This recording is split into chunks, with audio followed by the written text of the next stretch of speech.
اللہ رب العالمین نے دنیا کی حقیقت کو بیان کیا،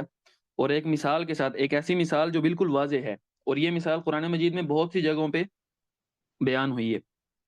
مثال کیا ہے؟ اس مثال میں اللہ رب العالمین نے دنیا کی بے ثباتی اور دنیا کے عارضی ہونے کا بیان کیا۔ یعنی دنیا کی مثال ایک ایسے پانی کے ساتھ بیان کی جو پانی اللہ رب العالمین بارش کے ذریعے آسمان سے نازل کرتے ہیں،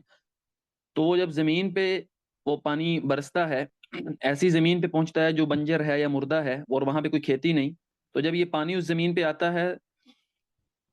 تو اس کی نباتات کے ساتھ ملتا جلتا ہے۔ وہ پانی اس زمین پر پڑتا ہے تو اس کے ذریعے وہاں پہ کھیتی اگتی ہے، وہاں پودے اگتے ہیں،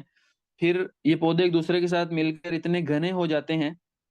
اور ایک بڑا خوبصورت منظر پیش کرنے لگتے ہیں، جسے دیکھ دیکھ کر کاشتکار لوگ جو ہے خوش ہونے لگتے ہیں کہ واہ کیا خوبصورت کھیتی تیار ہو گئی۔ جیسے ہی وہ کھیتی پک کے زرد ہوتی ہے، اس کا پھل تیار ہوتا ہے،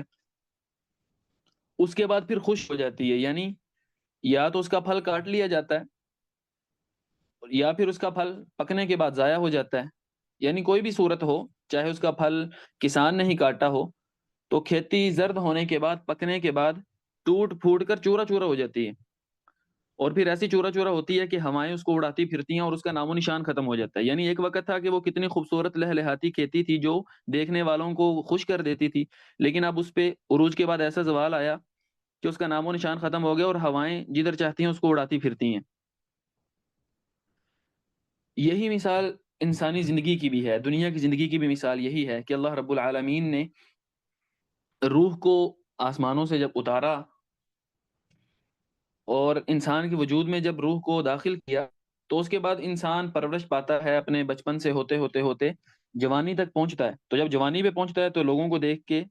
اس پر بڑا تعجب ہوتا ہے، کیا خوبصورت اعصاب ہیں، کیا خوبصورت بدن ہے، اور والدین اس کو دیکھ کے بڑے خوش ہوتے ہیں۔ لیکن تھوڑی ہی مدت کے بعد کیا ہوتا ہے، وہ جوانی ڈھلنے لگتی ہے، عروج کے بعد زوال شروع ہو جاتا ہے، بڑھاپا آ جاتا ہے۔ اب اس نے فنا ہونا ہی ہونا ہے، یعنی اب اس بڑھاپے میں آ کے جیسے کھیتی ہے، جب وہ پک جائے اس کے بعد انسان اس کو جتنا مرضی پانی دیتا رہے، جتنی مرضی کھاد لگاتا رہے، اب کھیتی نے کیا ہونا ہے، اس کے بعد اس نے چورا چورا ہونا ہی ہے۔ اس کے بعد اب وہ زیادہ دیر تک ویسے نہیں کھڑی رہ سکتی لہلہاتی ہوئی۔ اسی طرح انسانی زندگی ہے، یعنی جب بڑھاپا آتا ہے اس کے بعد آپ جتنی مرضی مقوی غذا کھا لیں، جتنے مرضی کشتے کھائیں، جیسی مرضی دوائیں استعمال کر لیں، اس کے بعد بڑھاپا ہے تو بڑھاپے کے بعد کیا ہے، موت ہے، اور اس کے بعد تذروح الریاح، انسان کا نام و نشان بھی مٹ جاتا ہے۔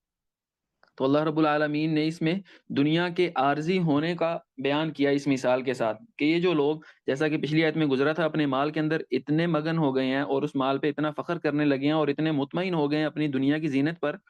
کہ وہ کیا کہتے ہیں، وما اظن الساعۃ قائمہ، قیامت کے قائم ہونے کا خیال ہی نہیں کرتے۔ تو اللہ رب العالمین نے کتنی واضح ایک مثال بیان کی کہ جیسے تم کھیتی کو دیکھتے ہو، ایک وقت میں عروج ہوتا ہے، اس کے بعد زوال آتا ہے، انسانی زندگی بھی ایسے ہی ہے۔ یہ ہمیشہ کی زندگی نہیں ہے، یہ تو عارضی زندگی ہے۔ ہمیشہ کی زندگی اس کے بعد کی زندگی ہے جو موت کے بعد شروع ہوگی۔